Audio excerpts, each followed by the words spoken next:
यहाँ पर आप तबाही के निशान देख पाएंगे। हम जैसे जैसे आगे बढ़ेंगे आपको तबाही के मनाजिर दिखेंगे। ये 24, 25, 26, 27 4 दिन तक यहाँ पर लूट हुई, आगजनी हुई, बर्बादी और तबाही का खेल खेला गया। ऑर्गेनाइज तरीके से इन दंगों को अंजाम दिया गया। सिलेंडर ब्लास्ट किए गए, जहाँ हम इससे पहले हिंदुस्तान में हुए दंगों में देख चुके थे। हम आगे बढ़ते हैं और आपको बताते हैं कि यहाँ पर एक गाड़ियाँ हैं। ये एक घर है जिसको ब्लास्ट किया गया है, जिसमें आग लगाई गई है, परखच्चे उड़ गए हैं, घर कमज़ोर हो गया है, कभी भी गिर सकता है।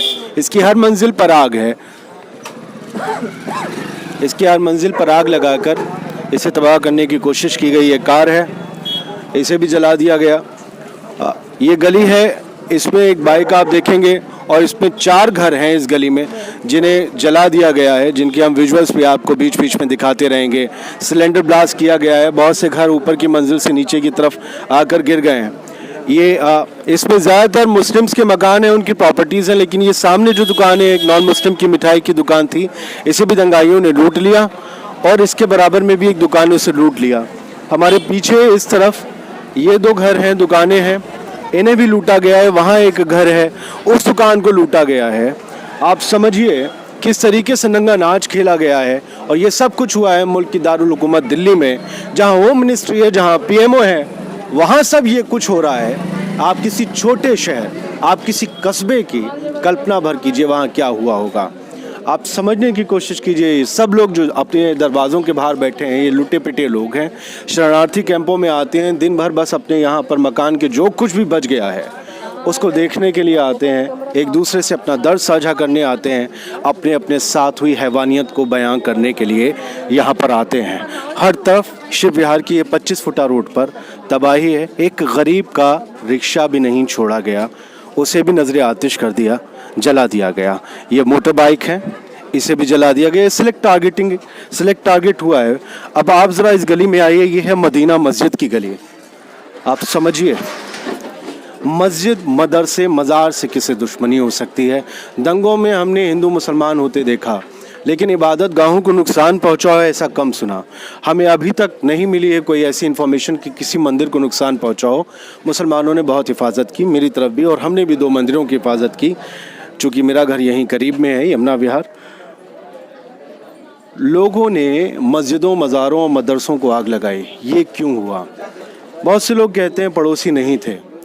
मस्जिद मदरसे तो दूर से पहचान में आ जाते हैं, लिहाजा उनमें आग लगाई। बाहर के लोग, वो किस जहनीत के लोग होंगे, वो कितना बड़ा बलवा और कितना बड़ा दंगा पूरे हिंदुस्तान में कराना चाहते होंगे, जिन्होंने यहाँ पर मस्जिदों को आग लगा दी। आप तबाही के निशान देखिए। ये मस्जिद का चैनल है, ये मस्जिद के दरो दीवार हैं और ये ब्लास्ट से उड़े हैं, ऑर्गेनाइज ब्लास्ट से उड़े हैं। सिलेंडर पड़े हैं मस्जिद के अंदर। और आप समझिएगा वहाँ पर ब्लास्ट करके क्या हासिल हुआ होगा। यहाँ पर आप देखिए, ये आप कई मीडिया चैनल्स हैं जो यहाँ पर आए हैं, आप पहुँचे हैं, जो यहाँ पर देख रहे हैं। और तो इसका मतलब दंगई ये सामान आप, हम आगे बढ़ें उससे पहले आपको बता दें कि इससे आगे भी, हम मस्जिद से आगे चलते हैं, जैसे ही रिपोर्टर हटेंगे आपको दिखाएंगे। ज़रा आप मस्जिद को देखिए और मैं अपने कैमरामैन दोस्त से कहूँगा कि आप दिखाएं वहाँ पर जो सिलेंडर ब्लास्ट हैं वो किस तरीके से हैं। वो सिलेंडर ब्लास्ट किए गए हैं मस्जिद के अंदर। ये मदीना मस्जिद है शिव विहार की। दंगाइयों, बलवाइयों, आतंकियों ने इसे निशाना बनाया। आतंकी मैं इसलिए इस्तेमाल कर रहा हूँ लफ्ज़ बहुत सोच समझ के, ज़िम्मेदारी के साथ, कि ऑर्गेनाइज तरीके से जब धार्मिक स्थलों को निशाना बनाया जाए, जैसे हम कश्मीर में देखते थे या और जगह, वो फिर दंगे में शामिल होता है। ये मोटरसाइकिल हैं, वो मोटरसाइकिल हैं, पता नहीं इनका मज़हब क्या था जिन्हें आग लगा दी गई। हो सकता है इनके मालिकों का मज़हब देखकर, जैसा कि हम जानते हैं उस्मान और दिलशाद और वो वकार की बाइक है, वो आग लगाई गई है। वो एक ठेला है गरीब मजदूर रिक्शे वाले का। और आप ये देखिए मस्जिद का पिछला हिस्सा, यहाँ से ब्लास्ट का जो धमाका बाहर आया होगा, ये जली है। ये एक घर है एक बहुत गरीब औरत का, मिडिल क्लास आप कह सकते हैं। वो गरीबी से पैसे जोड़ कर मिडिल क्लास की तरफ आ रही थी, तभी जो है लोअर मिडिल क्लास की तरफ, तभी उसकी शायद जो है तरक्की ज़रा सी बर्दाश्त नहीं हुई। ये घर ऐसा है। यहाँ भी एक मोटरसाइकिल हमने थोड़ी देर पहले देखी थी और आप वो विजुअल्स में आप देख रहे होंगे। आप समझिए ये तबाही किस हद तक मचाई गई और किस टारगेट के साथ मचाई गई, ये तय कर लिया गया कि किसे टारगेट करना है। आप शिव विहार में आपने कितने कैमरे आते हुए देखे होंगे। बहुत से लोग 3 दिन बाद 4 दिन बाद हेलमेट लगा के और वेस्ट पहन के सिक्योरिटी और सेफ्टी खड़े हो गए थे वहीं चांदबाग के बाहर। आपको बता दिया था अंकित शर्मा, शाहरुख और हुसैन जो वो है आम आदमी पार्टी का काउंसलर। इसके अलावा आपने कुछ न्यूज़ में सुना? हम आज कितने लोगों से मिले हैं जिन्होंने अपना दर्द बयां किया है। हम आज कितने लोगों से मिले हैं जिन्होंने अपनी तकलीफ़ बयां की है। हम आपको बता नहीं सकते हैं कि लोग किस मुश्किल में है इस वक्त। हम कैंप में गए थे, वो लोग जिनके अपने घर थे वो आज तंबुओं में रह रहे हैं और खैरात की रोटी खा रहे हैं, जो लोग उन्हें मदद के तौर पर पहुंचा रहे हैं। आप समझ सकते हैं इस तकलीफ़ को। मदीना मस्जिद का ये मलबा है, ब्लास्ट के ज़रिए उड़ाया गया है। बहुत से लोग कह रहे हैं कि ये सिर्फ सिलेंडर ब्लास्ट नहीं था, कुछ एक्सप्लोसिव भी लगाए गए। ये स्थिति बहुत गंभीर है। अगर एक्सप्लोसिव का यूज़ हुआ है तो आने वाले भारत के लिए क्या होगा। और ये घर देखिए, ये मैनुद्दीन साहब का घर है। इसके घर के बाहर लिखा है नेम प्लेट पे शिक्षित भारत। शिक्षित भारत का संदेश देने वाले मैनुद्दीन का घर जंगलियों, जानवरों, जाहिलों और बिल्कुल तहजीब से अलग लोग, दंगाई आतंकियों लोगों ने उड़ा दिया। इनके घर में भी ब्लास्ट किया गया। ये किचन हुआ करता था, गैस का चूल्हा रखा है। इस घर की मालकिन है, वो अब भी न जाने अपने घर के मलबे में क्या ढूंढ रही हैं। ये घर आपका है, आपके वालिद ने बनाया होगा। ये किचन है शायद आपका। किचन नहीं है जी, ये मेरा मकान था और दुकान दोनों इसी में ही थी। अच्छा, किस चीज़ की? परचून की दुकान थी, रोजी रोटी इसी से चलती थी। अच्छा, 4 बच्चे हैं मेरे जिनका परिवार चलता है। अब इसके अलावा मेरे पास कोई वो नहीं है। अब इस टाइम हम कैंप में मुस्तफाबाद में जो लगा है वहाँ ठहरे हुए हैं इस टाइम।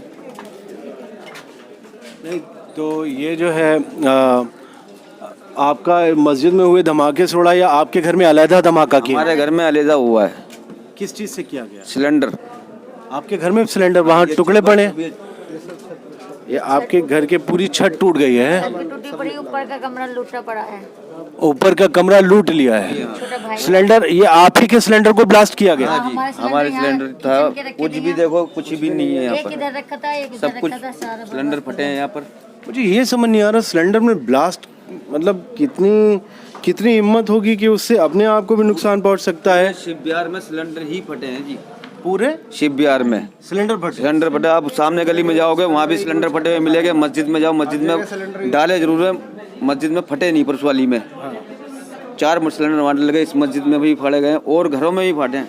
आपका ऊपर का कमरा लूट लिया? हाँ जी, वो सामने आपको देख रहे हो, लोग लगा हुआ था, सब टूट चुका है। आपके आस पड़ोस किसी को जानते थे या कोई अनजान लोग? जब हम दिन में यहाँ से जा चुके थे। अच्छा, ये आपके पीछे हुआ? पीछे हुआ है। आप क्यों भाग गए थे? यहाँ पर जान बचानी भारी पड़ रही थी। यहाँ खुलेआम तलवारें और गोली चलने की आवाज़ आ रही थी। कुछ मदद मिली अभी तक आपको? नहीं जी, हमें कोई मदद नहीं मिली। कोई सरकार की तरफ से इंस्टेंट 20-25 हज़ार का कैश? कुछ नहीं मिला जी हमें। आपका कुछ मुकदमा केस दर्ज हुआ? ये हमने एक फार्म भरा है जिसके मेरे मोबाइल में इसकी फ़ोटो कॉपी है।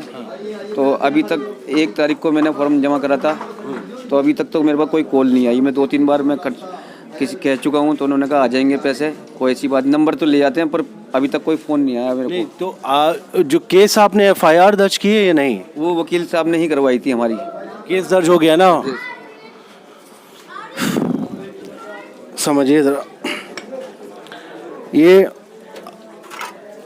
आपका पंखा है या आपके पंखे का पर है? यही दिखाई दे रहा है, कुछ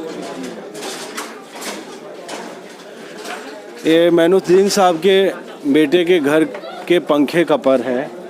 ये पर बच गया है। बचा कैसे है? ब्लास्ट में उड़ के नीचे आ गिरा, पूरा पंखा उड़ गया, पूरी छत इनकी उड़ गई।